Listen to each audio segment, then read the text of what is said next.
Good morning, everyone, and welcome. And on behalf of myself and the entire Food People team, I'd like to extend a full TFP welcome to you all as fellow champions of change once again to this wonderful space here at Royal Horticultural Halls, Westminster, for the 6th annual Food and Beverage Trends event to talk Trends 2021. And as always, this is our 2-year foresight horizon for food and drink based on emergent trend manifestation drawn from many thousands of observations around the globe. As you know, we've got an action-packed itinerary for you today and hope that this serves as a thought-provoking and inspirational day, an opportunity for you all to step back, to pause and consider how you as individuals, businesses, brands and operators take this invaluable foresight and think about how you shift the future of food and drink. All of the agendas, the speaker bios, notes from today, and really importantly, the menu information at lunchtime and the allergen information is all on the Hoover app. So the app that you use for your tickets, you'll find all of that information on there. And I'd encourage you to use that as a way of networking as well, to introduce yourselves, exchange ideas and perspectives with the many people who are here today from across the wider TFP community.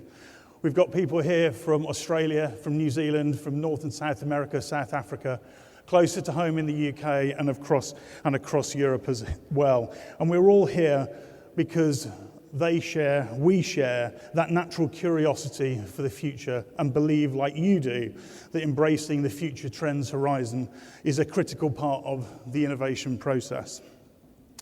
Just a few small bits of admin for you.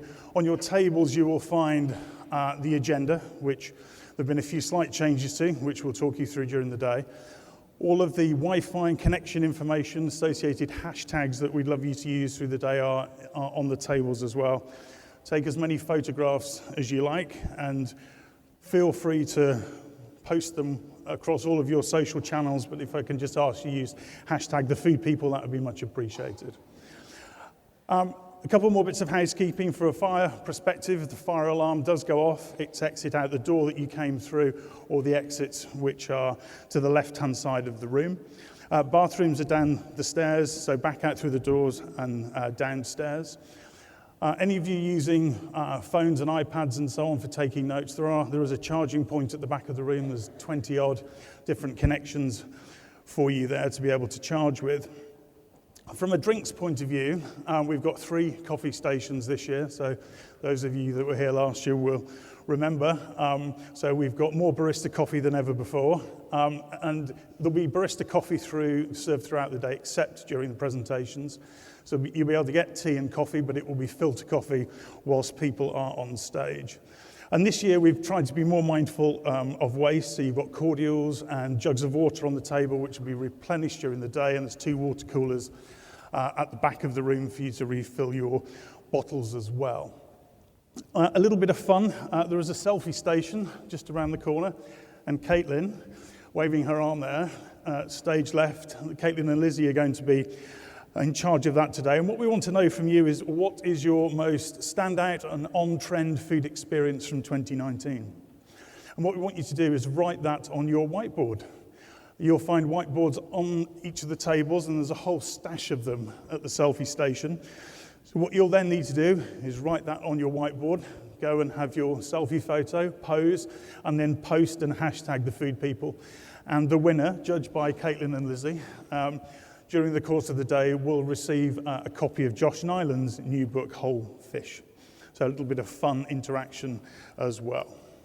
So they're here, over in the corner there, shrouded at the moment. Eagerly awaited 2021 Trends book. You'll each be taking a copy of that home with you today, together with the fold-out infographic that goes with it as well. It will be a badge in receipt of book, so please don't lose your name badges, because that is your ticket to take the book home with you. So they will be collected at the end of the day in the annex on the left-hand side of the stage there. For those of you that sport a collection of these books, you'll know that we like to move things on year after year, and we've made a few changes to the book for this year. We've taken all of the mega trends and sub-trend manifestations and plotted them on the evolution of innovation curve. We've got detailed explanations of what each of those phases mean. As always, bear in mind, this is taking from a holistic global perspective, and of course none of these trends are mutually exclusive. There's interplay between them and counter-trend movements, some of which we'll come on to later in the day. We've looked this year not only at the social and cultural drivers, but the forces behind them as well, and you'll see those illustrated in the handy wheel on the top left-hand side of the screen. And we've also done a lot more work on the so what this year as well. So the little orange box there in the image top center focuses on the so what's. We've also done some work on the trends, the cuisines mapping, I should say, which is center bottom. I've done some zoning on that to help you to interpret when a cuisine is in a certain space or a certain quadrant, what does that actually mean? What does that mean you should do? Again, to help with the implementation of all of this content. So last year, we spoke very much about revolution that was beginning. And what we see now and expect to see into the future is the momentum of that revolution move into action, into what we've called securing the future. And this is the tipping point where we all, as individuals, as brands, businesses, and entrepreneurs, get to decide the role that we want to play. The central theme of revolution from last year morphs into the corresponding action, or indeed non-action, from not only the food and drink perspective, but also the political, social, environmental, and economic changes that are going on around us and indeed our industry. And at the heart of securing the future is innovation, is individuals, entrepreneurs, chefs, farmers, innovative larger companies who are disrupting current business models, practices, and reinventing our agriculture, our food systems, cooking and food experiences. You and your businesses are very much the champion of future change. But to be a champion of change, you need to be an innovator. And innovators have always been risk takers. In today's ever-accelerating markets, there's often little time for a new company or a new product to gain traction before the next big idea. And it's a fact that consumers are moving faster than industry. Correctly reading those future trends, food cultures, behaviors, designing brilliant and nimble business strategies and ideas, developing deep, value-based connections with consumers are all traits of innovators, both today and into the future. And we're going to hear a number of reference points during the day, but reading the latest data from the UN, the Eat Lancet report, we can see that we've got cities around the globe with more than 40 million people in them. We've got a global population of 7.8 billion, expected to rise by a further 2.3 in the next 30 years. And it's us, the people in this room, that need to figure out what are the methods and the technologies that we need to develop to feed all of them. In a changing landscape where you've got water and nutrient scarcity, environmental contamination, socio-political flux, and a changing climate. In securing the future, we need to ask what has worked from previous business models that can be preserved, and how we can reimagine rather than merely reject what has failed or fallen short from the past. It's a future that sees businesses like yours, chefs, farmers, brands, and growers, working across the packaged food and volume food service industries, partnering with scientists, engineers, and behavioral specialists, even robots and the food people. And that's what today is all about. It's about inspiring you to secure the future of food and drink and go beyond what you think today is possible. So here's the trends framework for 2021. 12 mega trends, over 60 trend manifestations. So let's take a look at that framework in a little bit more detail with this year's video.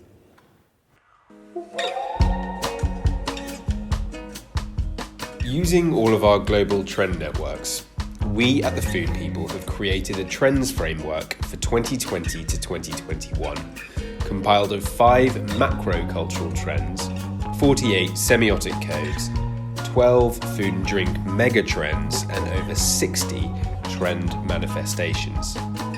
From last year's centre core of revolution, so we head this year into a period of securing the future. The action of doing this is creating a new rulebook of acceptable practices and opening the door of opportunity.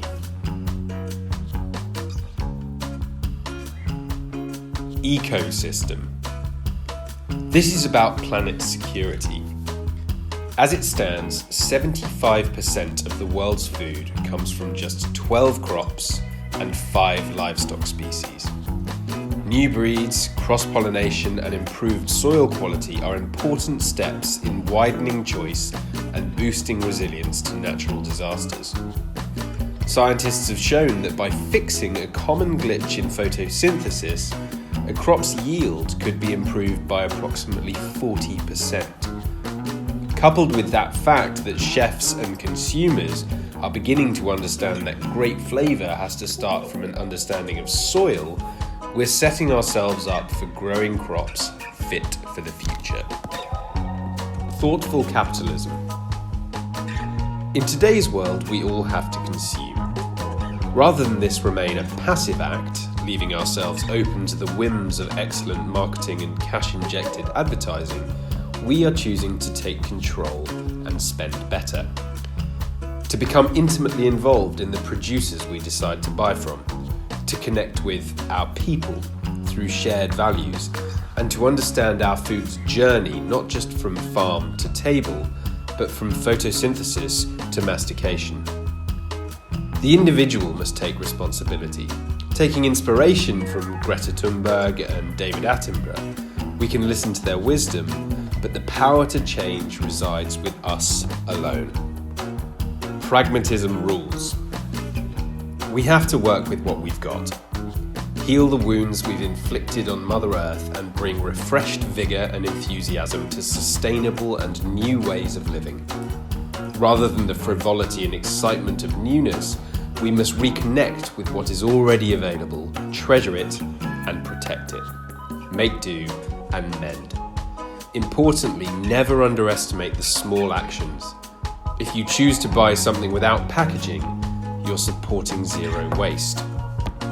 Renew me. In this wasteless world, every aspect of our lives is being investigated with a fine-tooth comb. We understand that the thing we want to waste less is our body, our most precious asset, something that cannot be thrown away and instantly replaced with an online order. This is generating a revitalized focus on renewal, taking action in the here and now to improve our health here and now. Don't damage me. As we come to future-proof the planet, we come to future-proof ourselves too, laying down the foundations of health now to reap the rewards later, whether that be in reducing chronic illness risk or a maintenance of youthful appearance. We're taking a preventative stance, acting now before it's too late. Friction-free. Friction is bad, seamless is good. We want effortless interactions with companies. We're happy to let AI decide for us, and we're accepting the metamorphosis of our human food system in a digital one. As long as the makers of our food system match our values and ethics and operate transparently, we are pliant to the disappearance of humans and the entry of robots, drones, and GPS tagging. Keep the instant gratification coming. Engineered magic. The future is here. Lab-grown meat, genetically engineered food, and plant-based imitations are our realities, not merely our fantasies. To overcome global food demand, traditional processes are being sidelined for quicker fixes. We want to make what we want quicker and with planet security front of mind. This means we're accepting the processing hand of science, a route less natural, but one that does less planetary harm. The world comes first. Cultural exchange. The melting pot of culture, skill, and geography continues to bubble. Rather than focus on dishes or chefs from a specific region, this is championing the skill of a creator who can take ingredients and techniques from wherever in the world and make something unique. Let's not forget, The end game is providing the consumer with a flavor hit or an unforgettable experience. The blurring of education and entertainment is another route to skills exchange. We're stepping beyond fusion as we come to see that the global larder is available to anyone, wherever they are in the world. Cultural transformation. Attracting consumers takes something special. People are invested more if the offer combines taste, newness, and experience. What works well is revamping well-loved classics, adding a novel spin, or creating a signature within a category. Spirits, tea, coffee, and breakfast have already proven themselves delectable of any discerning consumer. The question is, where are they going next, and how far can they go? Wondrous nature. Mother Nature has given us a beautiful canvas of the world. From the blues of the ocean to the greens of the fields, we are surrounded by bounty so delectable we don't need to change it. Not needing to alter, to adapt, or to modify, but rather respecting what we've been given, just as it is. The world is a gift. We're starting to treat it as such. Deeper flavour. We eat to stay alive, but we also eat to experience textures, smells, and, most importantly, to enjoy flavour. Every time we consume is an opportunity to maximise on taste. This is why we're ploughing the depths of new ingredients, increased experimentation in the savoury kitchen, and techniques to find that bolder and better flavour sensation. Elevated experience. If the previous trends were showing respect for nature by leaving it be, this is about respecting nature by adding to it. Taking the canvas and applying our skills and craftsmanship to it. Utilising techniques to enhance flavour, to beautify its natural features. Naturally strong colours are being celebrated as the art forms they truly are, and food is being used for comfort and therapy as we reconnect with our love for cooking.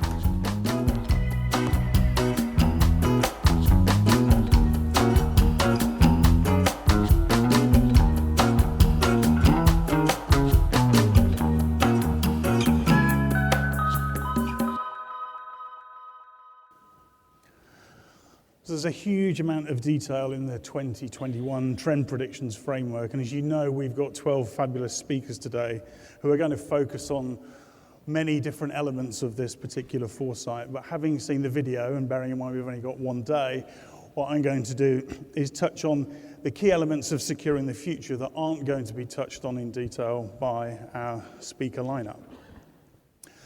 I want to start with ecosystem, which is underpinned by redress and reconnect. As we heard from the video, this is all about planet security. We know that our food system is based on just 12 crops and 5 livestock species. So new breeds, cross-pollination, improved soil quality are all things that sit as key building blocks of ecosystem.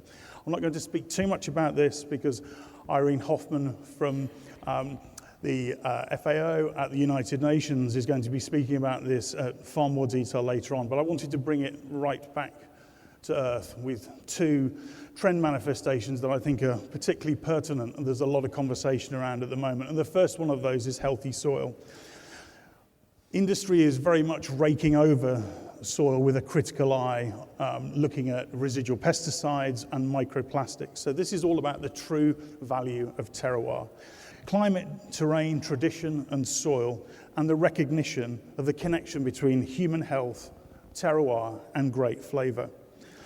Could Organic 2.0 have a new relevance in a consumption era where biodiversity awareness and healthy soil equals healthy produce? And there's a video here, a great video that a number of chefs put together recently to start a conversation around this particular topic.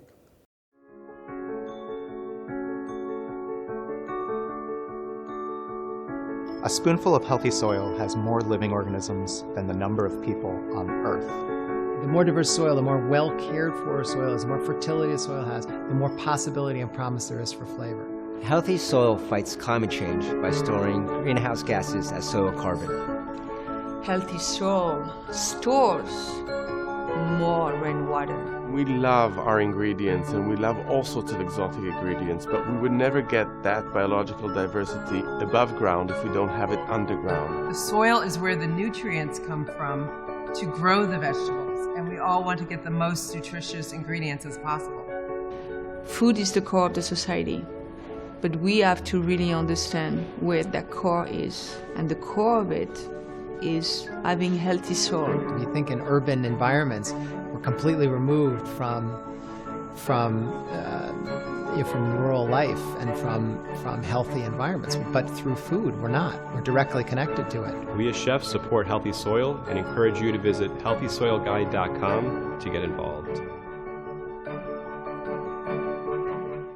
The next sub-trend manifestation within ecosystem that I wanted to talk about is one that we've called cherishing heirloom. And there is a growing momentum around growing heritage seeds for increased diversity, choice and variety. And what grows from them is produce that has been passed down through generations, but packed with vibrant colour, great taste and pest-resistant qualities. And there's a really good example of this in practice from the fast salad chain Sweet Greens in the US, who've partnered with Row 7 Seeds to develop a number of fruits and vegetables that use heritage heirloom to put biodiversity right at the centre of their innovation programme, but on a commercial scale, and that's the important thing.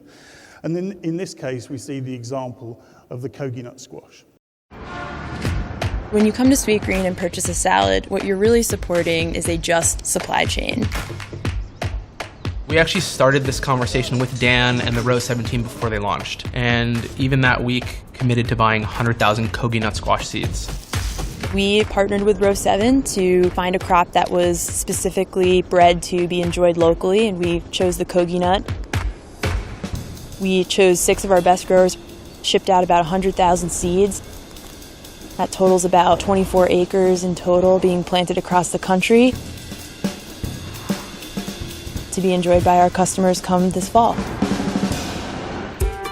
For delicious new crops to really make it, they have to be able to be scaled. This collaboration with Sweet Green, where they're growing kogi nut on such a large scale, is going to hopefully create a ripple where so many other people can also recognize the potential and scale it up. When customers come to Sweet Green, what we would love them to know is all of the hard work and care that we take to build that supply chain from the salad bowl back to the farm, and in this case, back to the seed.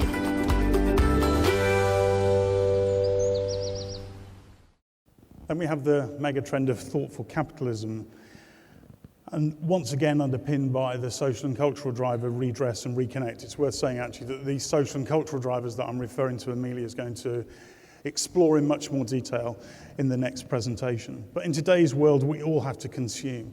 And rather than this remaining a passive act, we're starting to choose and take control, to become more intimately involved with the producers that we choose to buy from, and to connect and engage with people through shared values. So this is about individuals taking responsibility. There's 2 sub-trends I'd like to call out here. One is redefined food system, the other is shorter supply chains. But just before I do, I wanted to share with you a video from a company called The Ethical Dairy, and I don't know if anybody's been following this and the work that they've been doing up in Scotland, but this is all about their drive to commercialise a dairy system that meets the demands of the consumer, the environment, but also the animals as well.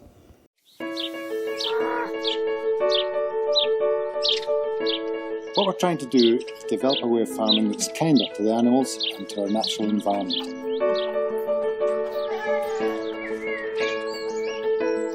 I'm David Finlay. I've been an organic dairy farmer for more than 20 years. The ethical dairy is something we've been working towards for a long time. On our farm, we're making animal welfare our priority. We've had to build a brand new dairy to make space for all the calves, and we've had to completely rethink how we manage the herd.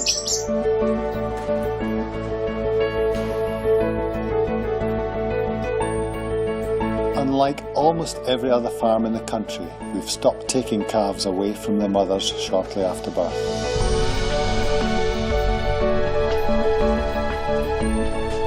now leave the calves with their mums to suckle naturally. It means we get less milk, but we're using that milk to produce delicious artisan cheeses.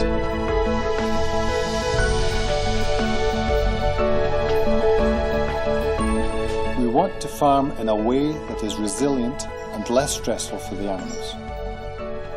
The key to this is looking at the farm as an integrated food system. It's a deliberate de-intensification.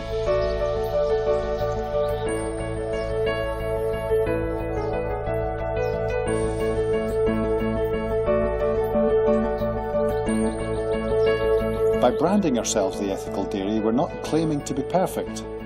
What we're trying to convey is that in everything we do, we aim to meet the highest ethical standards.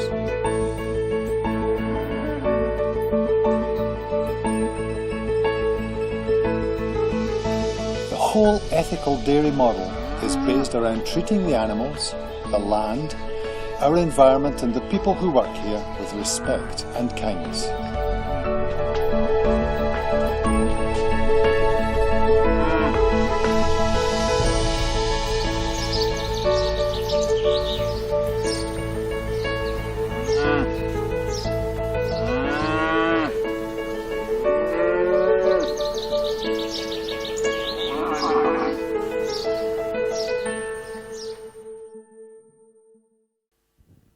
That serves as great context for a couple of the mega trends, the sub-trends, that I want to talk about. One is redefined food system. Many of the practices within food and drink are age-old, but a new world order is emerging. But the rule book in that context hasn't yet been written. So the sustainable food system, what is that and who regulates it? Waste management, what's the best practice for this? How does industry tackle these global issues? And this is a problem for anybody wanting to run a sustainable kitchen or manufacturing plant. And in lieu of governmental regulation, we're seeing chefs starting to make up the rules, sharing amongst themselves. Danish not-for-profit, MAD, is opening a permanent academy in Copenhagen, Gastro Academy, which aims to teach chefs and food businesses and producers how they can be more responsible, diverse and sustainable. So we expect to see a momentum build here. We expect to see accreditation, certifications. We expect to see changing norms and challenging practices around kitchens and food production, but also a community, a sharing knowledge and best practice around this fast evolving topic. And then we've got shorter supply chains and the relevance and momentum that's building behind that. We probably didn't think that food could get any closer than it is now, but it has. Fish native to local waters, homegrown and humble vegetables, local food movements are all the things that are going to continue to be important and build momentum over the coming months and years. We're experiencing the emergence of the chef farmer, the chef who farms and collaborates with farmers on menus and menu design. And what comes with this and goes hand in hand with shorter supply chains is a renewed focus on indigenous ingredients. And two really lovely examples. Growing Underground is one, not too far from here. The world's first subterranean farm, 30-odd metres beneath the streets of London, which are bringing incredibly vibrant, ultra-fresh microgreens and vegetables to restaurants and retailers in the capital. And also Stark, a great example of the neighbourhood chef and the chef farmer in one. A 10-seat restaurant that focuses on local produce, seasonality, and also local talent and skill, but it's off the beaten track. It's in Broadstairs. They've just got their first Michelin star. The next megatrend, pragmatism rules. Again, underpinned by redress and reconnect. We heard from the video, we have to work with what we've got, heal the wounds inflicted on Mother Nature. And bring a refreshed vigour and enthusiasm to sustainability and new ways of living. Rather than the sort of frivolity and excitement of newness, we've got to reconnect with what's already available. Treasure and protect, this is all about make, do and mend. And there's an awful lot happening in this space, and I'm going to talk to you about two sub-trends in particular, but I wanted to recap on some of the topics that we've raised and discussed in detail at previous events. First and foremost, waste not. New ways to mitigate and repurpose waste, a focus on the 5 R's, reduce, reuse, recycle, recover, and probably most importantly, rethink. We've heard Doug McMaster talk about that at previous events. Adam Handling's opening his new restaurant, Ugly Butterfly, in London in the coming weeks, all focusing around mitigating waste and creating a zero waste food system. We've got urban farms, we've got Sustain to Thrive, which is all about the sharp focus on best practice packaging, or indeed not having packaging at all. But two that I wanted to call out, the first of which is one that we've called Rediscovered Cupboards, and this is all about frozen, ambient and tinned coming back into fashion. It's about, but all in the context of waste. This is about loving your freezer and your larder, as the notion of fresh is best may not necessarily resonate into the future, and therein lies the problem, is fresh gets unfresh. Great examples, we see some domestically here in the UK and also in Europe, but also companies like US-based Mosaic Foods, who are creating ultra-premium frozen meals, mini meals and snacks, making them in a fresh environment, freezing them and then delivering them to homes across the US. And tinned offers the same waste-free benefits as frozen. Little Fish is a great example of that from Seattle, a micro cannery, so this is in an out-of-home context, that allows diners to view the preservation of local fish and seafood with an on-site open kitchen where their canned experiments are then partnered with avant-garde pairings and presentations. But also micro-seasons. There's a whole new language emerging around seasonality. It's getting even more specific as menus and brands are telling consumers about fresh produce that's very much good now. We're starting to respect that limited seasonality of fruits and vegetables, labeling things as young vegetables, late season. Micro-season menus emerging. So the use of and the changing up of language, so young, mid, late seasons being called out. Age becoming an important discussion point within seasonality. Lots of talk of perfect now. And also seasonal abundance, sort of permissible duplication on menus.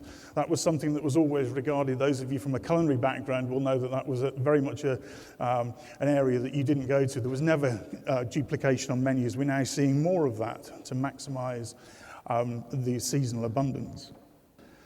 Then we have the mega trend of Renew Me, underpinned by the social and cultural driver optimizing self. In this waste-less world, every aspect of our lives is being challenged, and we understand the thing that we want to waste less is us. Our bodies, our most precious asset. This is generating a renewed focus and revival around renewal. This is taking action in the here and now to improve health and well-being. And again, lots and lots happening in this space. Gut instinct for one, this is a new level of understanding between the relationship about what happens in their gut and how that makes us feel. And I'm not going to touch on that topic area anymore. Dr. Megan Rossi is going to speak about that later on. Fortified and functional, we know that consumers want not just food, but food with function and multiple function. Me at my best is all about me, what I want when I want it. Specifically within the realms of health, personalization is everything because there's no one more important or unique than us as individuals. And we couldn't talk about health in the here and now without talking about CBD and its application across food and drink, with some evidence to support claims about reducing anxiety and calming properties, and furthermore it's been linked to reducing inflammation and also pain relief as well, and we're starting to see that application move into more serious application beyond novelty. I also wanted to call out mental wellness, and our focus was once exclusively on heart health, but now this is escalating to our brains as well. And mental wellness is twofold: preventing cognitive decline, boosting memory and improving concentration, but also secondly using nutrition to counteract depression, anxiety and other debilitating mental illnesses. An example there, just to call out, the nitro cold brew there with the added MCT oil with its myriad of different health benefits, one of which is improved cognitive function. And then we have one that we called satiating sleep, and this is all about a sleep as important as steps mentality. Stress, blue light syndrome, and our sort of frenetic lifestyles in the Western developed world all contribute to chronic sleep deprivation. And this is very much a hotbed of product innovation from teas, milks, snacks, chocolates, ice cream, and other beverages, all containing better sleep-promoting ingredients. Then we have the mega trend of don't damage me. So this is all about the future. This is all about preventative. Again, underpinned by the driver optimizing self. And as we come to future-proof the planet, we also come to future-proof ourselves, laying down the foundation of health now to reap the rewards later on. Whether that be reducing the risk of chronic illness or maintenance of youthful appearance, we're taking a preventative stance, acting now before it's too late. Again, an awful lot happening within this particular space. Slowing down aging for one, so a positive slant on aging, slowing the aging process down, but celebrating experience and confidence that comes with age. Zero proof. Abstaining from alcohol is now seen as very much a positive empowerment. The age of the sober curious is very much upon us. And Laura from Club Soda is going to be speaking about this in this afternoon's agenda. Less is more is all about that mindful consumption, about reducing alcohol, reducing sugar consumption. But two that I wanted to call out in a little more detail. One is the vegan halo. And there's no denying about the monumental vegan takeover. Last year, meat-free was around 740 million in the UK, forecast by 2023 to be 1.1. A really interesting stat, though, is that 16% of all new product introductions were meat-free, and that's up from 8% in 2015. For consumers, veganism delivers flexitarianism, and it comes with all of the halos of health, environmental, and ethics. And it's not just in the retail space, but also in the out-of-home space too, with more chefs than not reporting that they're adding vegan items to menus. Tagging photos with vegan elements doubled last year, and in the last 2 years, vegan takeaways in the UK grew by 380%. Deliveroo stated that vegan orders have quadrupled in the last 12 months, and they reference a number of key cuisines: Pakistani, Greek, Persian, Turkish, and Middle Eastern, all growing faster than the nation's favourite. But the vegan halo does, however, come with a dent. It's not always as healthy as we think, or certainly as consumers think. And we very much expect there to be a counter-movement of healthier, clean vegan that gains momentum and emerges in the not-too-distant future. As we know, this movement goes well beyond any trend. It's almost a food genre in its own right, as the driving forces behind it are so widespread, touching the values of many. And right at the other end of the emergent spectrum, we've got ingestible beauty. As social media comes of age, it brings with us its strong focus on aesthetic and image. Your looks are your wealth, a cultural phenomenon that's highlighted in things like Love Island as an example. There's a backlash to chemi-cosmetics, and natural beauty is very much the new angle. We're starting to see this come through in food manifestations as well.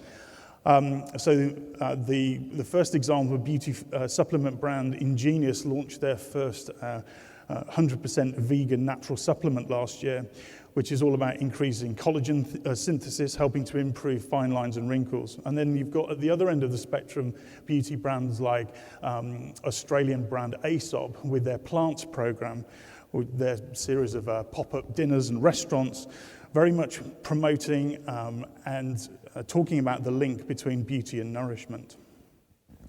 Then we have the mega trend of friction-free.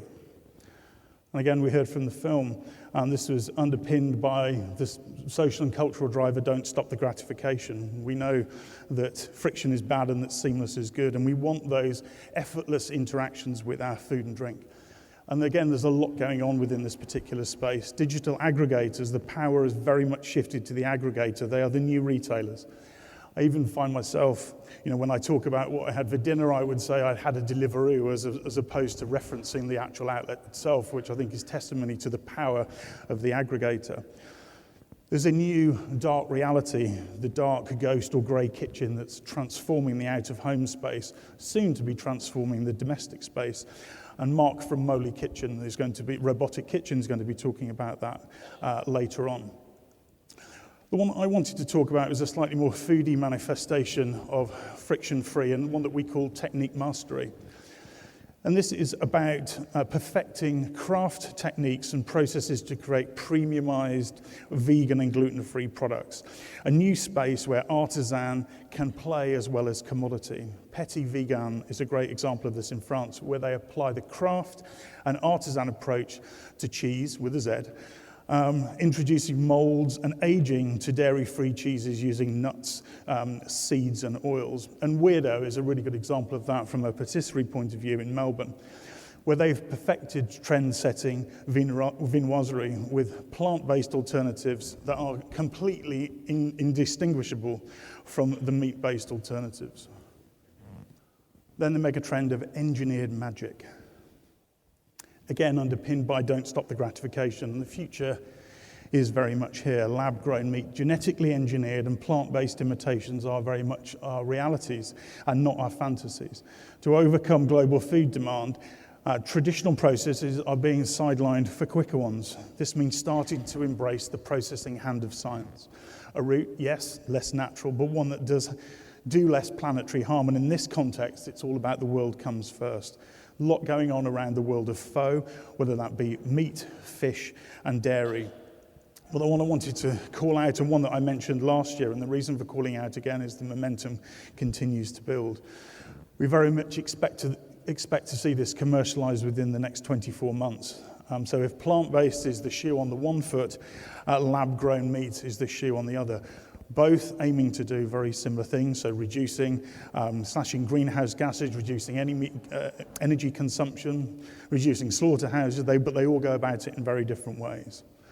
This is about culture, not killed. Recent findings indicate that we're going to need a 70% increase in meat available by 2050. So science could have the answer, but it comes with controversy. How do we label it? Is it even meat?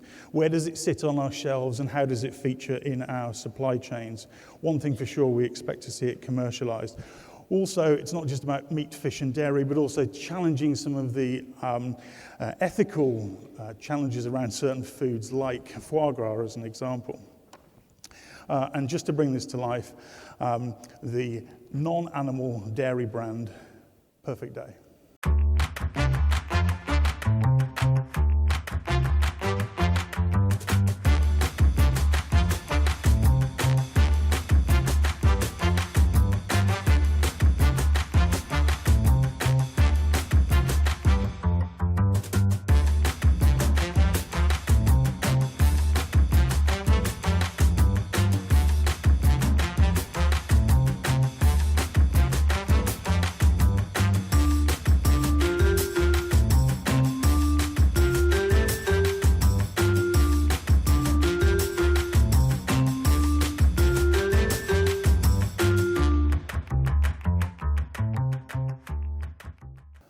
Next to the mega trend of cultural exchange.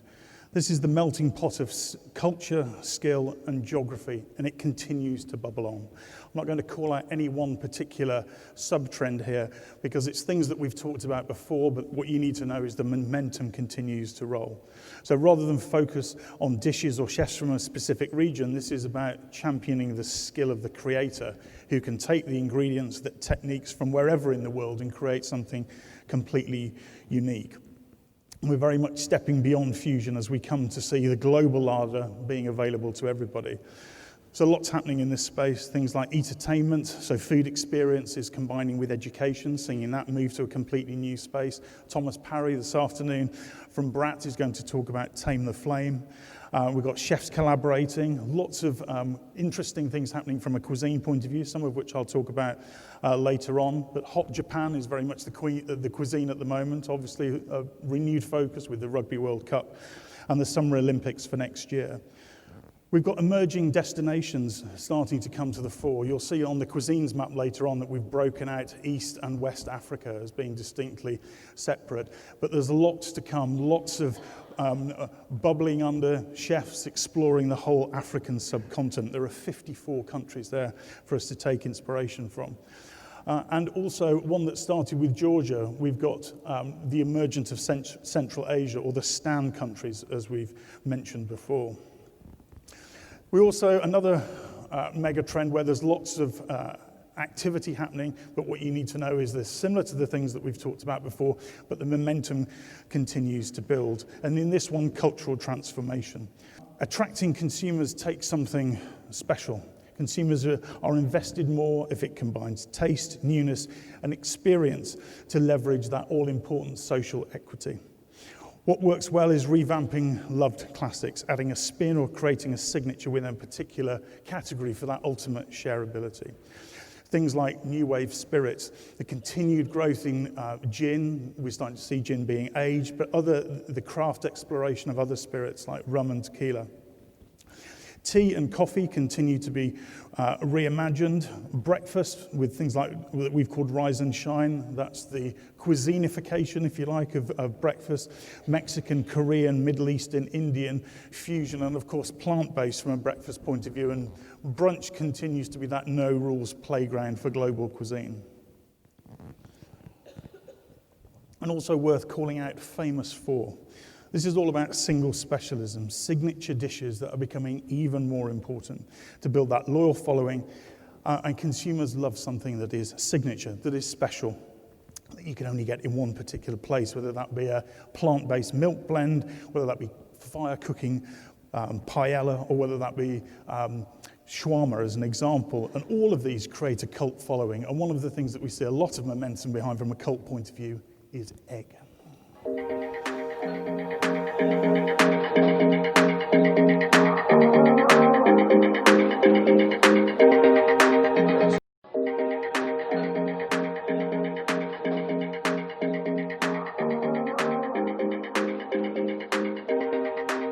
So Egg Slut is a chef-inspired, started by Alvin Kalin and his cousin Jeff Bales. They one day said, let's do a food truck back in 2011.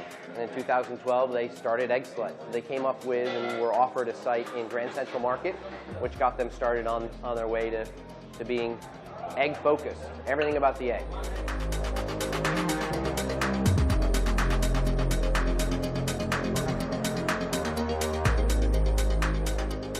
London is one of the most iconic cities in the world. It's the right vibe. Grand Central Market has a very kind of bohemian, artsy vibe. Being on famed Portobello Road provides us that same thing. We will be serving anywhere between 15 and 20,000 eggs a week. Clarence Court, Buford Brown, the finest eggs in the UK.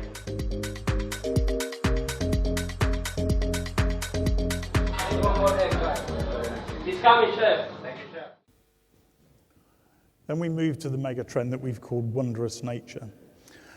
Underpinned by the social and cultural drive of the pleasure principle, Mother Nature is giving us this incredible canvas we heard in the video, from the blues of the oceans to the greens of the fields, and we're surrounded by a beauty so delectable that we don't need to change it. This is about respecting what we've been given just as it is. And again, sub-trend manifestations here, rich and varied. Topical, tropical is one. So tropicals are trending across fashion, across interiors, but also food. And unlike the whimsy of unicorn, tropical notes are becoming more grown up, more sophisticated, more serious and more adult. Discovering Neptune, Josh Nyland is going to be talking about that later on, but this is about everything under the sea continuing to build momentum. As it is, that's all about the rise and respect for ugly fruits and vegetables, both in processed foods but also on plates as well. And then ancient abundance. Consumers wanting to interrogate and adopt ancient lifestyles with a reconnection with their internal body clocks, de-stressing in ancient ways with ancient diets and ancient ingredients. One just to call out, though, is one that we've called fairy tale forest. If last year was about unicorn whimsy, this is very much about fairy tale forest. Greenery and fauna is trending across our plates and also our interiors as herbs are being used in place of flowers, indoor plants take over, and the nostalgia from the enchanting forest provides an escapism from daily life. Outside of food, we're also seeing this to be true as well, with an interest in things like forest bathing, an 80% rise in natural swimming over the last 3 years. And this also extends beyond food into plateware as well. So what do we expect and how do we expect to see this manifest? Well, greenery and fauna trending from a decor point of view, generally taking design inspiration from the elements. Lots around enchanted forest, mushrooms in particular. There's lots still to come from mushrooms and fungus being used in all sorts of different culinary applications. There's been lots written recently about how different mushrooms taste like different meat types. Lots more to come from chickpeas, a novel application of chickpeas, aquafaba, and all sorts of chickpea derivatives. So look out for that. Then we've got one that we've called deeper flavor, again underpinned by the pleasure principle. We very much eat to stay alive, but we also eat to experience senses, textures, smells, and most importantly of all, flavor.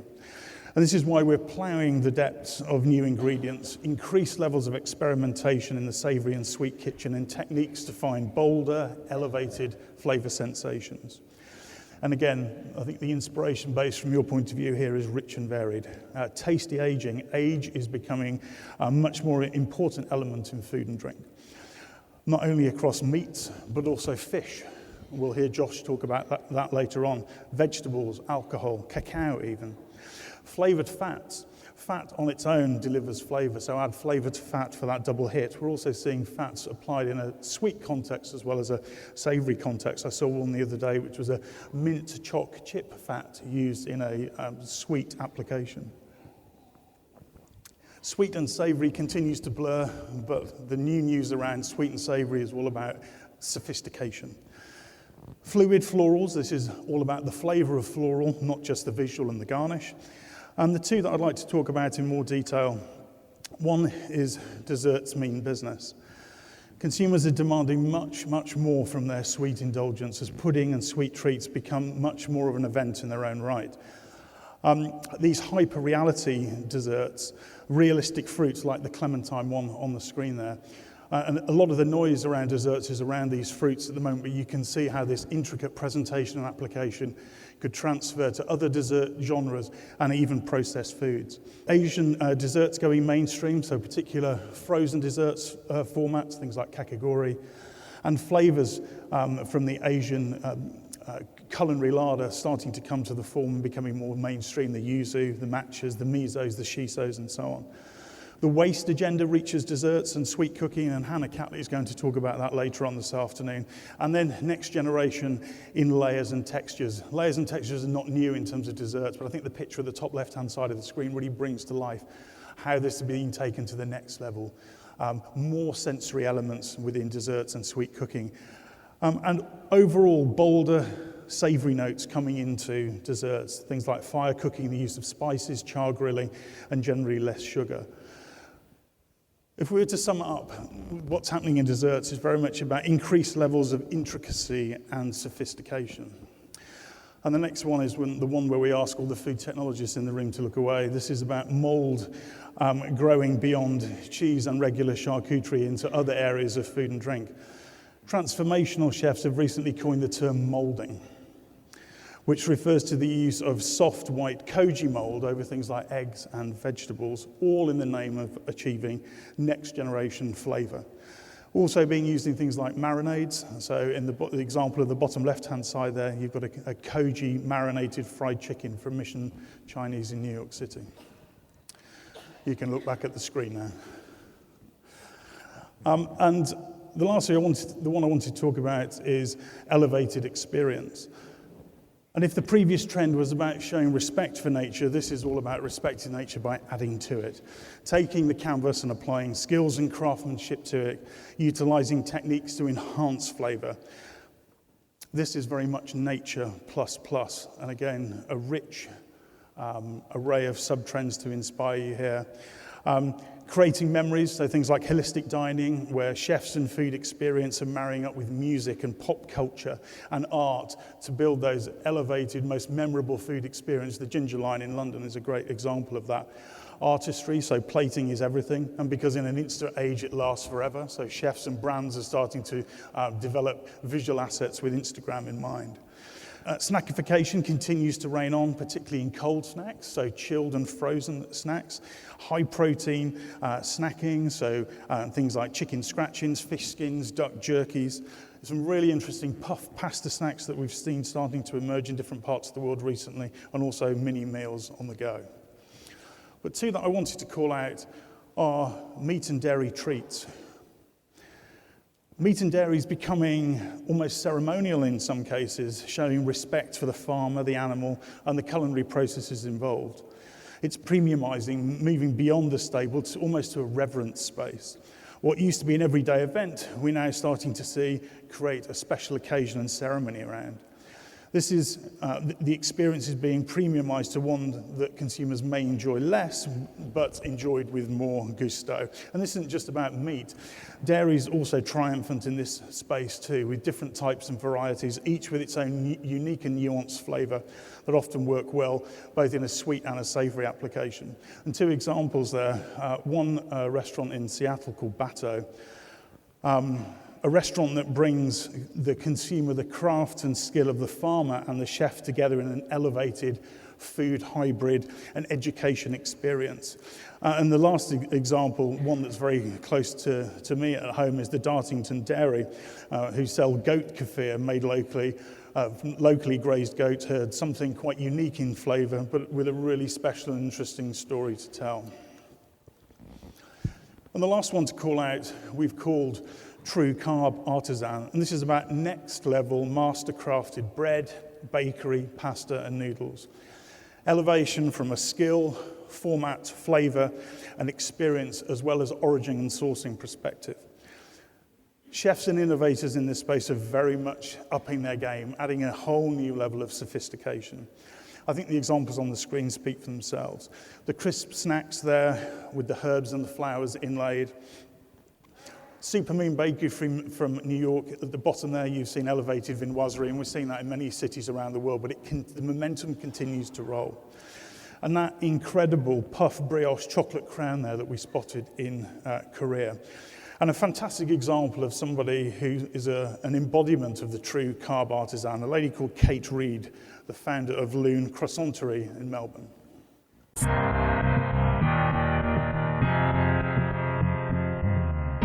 From a really young age, all I wanted was to design Formula One cars. And I was actually offered a job working as an aerodynamicist for the Williams F1 team 18 months out of university. When I finally got to Formula One, the job was maybe not quite what I expected.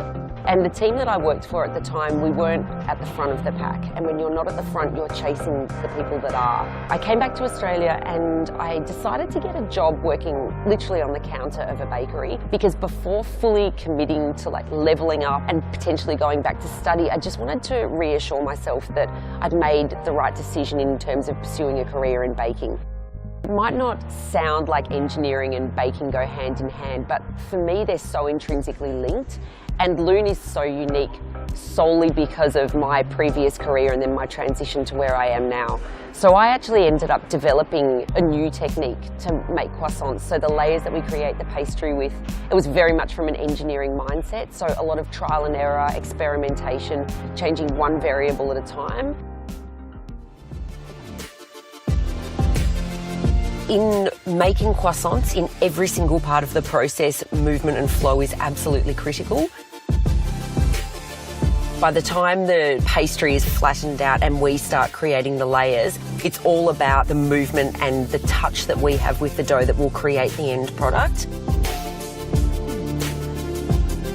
When we were offered this space in Fitzroy, it was a big empty shell, and we had the opportunity to create a space to create croissants in where we could have the perfect flow. Loon is about doing a very simple product that, if done really well, can bring a lot of happiness and enjoyment to people.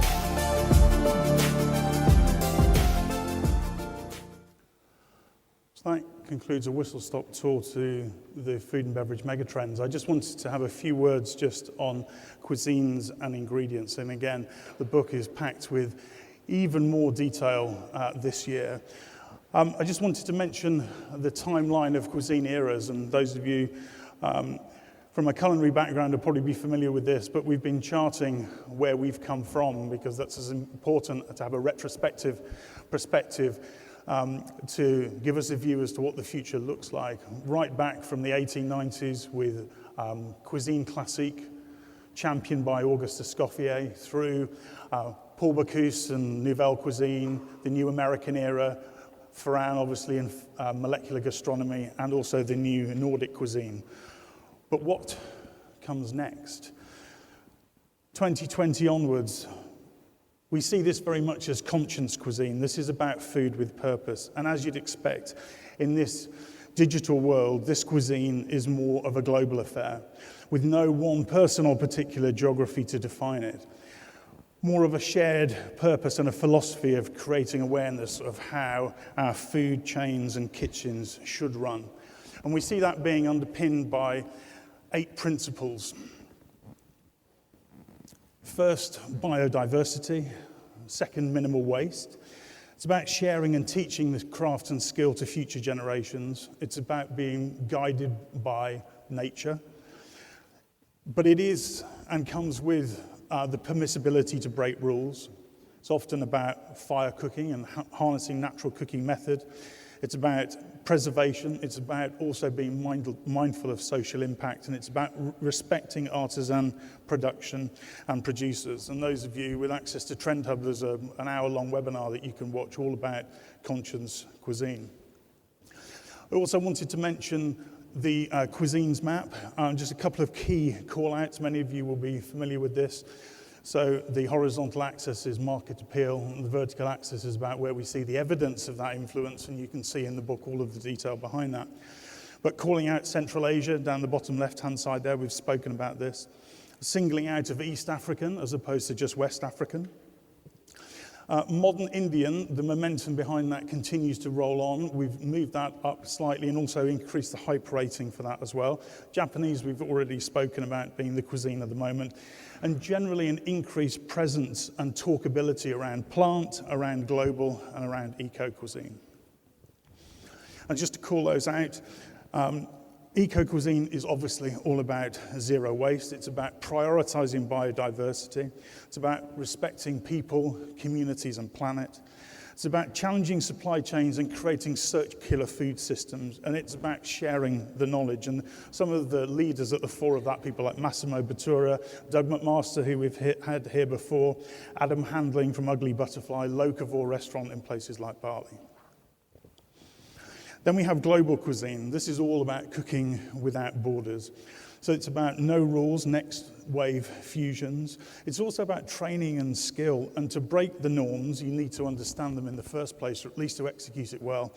You need to understand the rule book to be able to break it. It's about familiarity and shock in equal measure. It's fun and challenge. It's about taking inspiration from the global larder. And if I was to recommend you have a look at one person, have a look online at a guy called James Bissonette from a restaurant called Little Donkey in Boston. And 2 of his dishes are on the right-hand side of the screen there. And that's his toad in the hole, which is a miso banana bread with habanero sausage, wilted spinach, and an egg. And then you've got the duck confit topped nachos there, both from Little Donkey, and that's a kind of perfect embodiment of what global cuisine is all about. And rather than the clashing together of food in crude formats and ways, there's an element of sophistication here. Plant-based, it's worth just mentioning, right from QSR through to the high end, 100% plant-based. It's about a renewed focus on native and indigenous plant-based ingredients. It's about a creative freedom without meat, but borrowing terms from meat in terms of the way things are described. Sauces and condiments are absolutely key here, as well as other experience elevators. So things like, and we see more texture in plant-based food. It's about smoked and cultured flavors. And of course, cuisine-based, plant-based, and I've mentioned a few of those already: Indian, Middle Eastern, Persian, Greek. And the last one out, singling out East Africa, and it's a combination of upheavals within this and unrest within this part of the world that have seen a sizable East African migration, both to the UK and Australia, actually. A lot of regional focus around Ethiopia, Eritrea, and Somalia. A lot of the dishes coming with the signature injera flatbread, but there's also a modern Anglo-East African movement taking place, and places like Lemlem really bring that to life. That brings to an end my whistle-stop introduction. We're going to take a 10-minute break, and we'll reconvene in a few moments where we'll start to talk about some of the why, the social and cultural drivers behind trends. Thank you.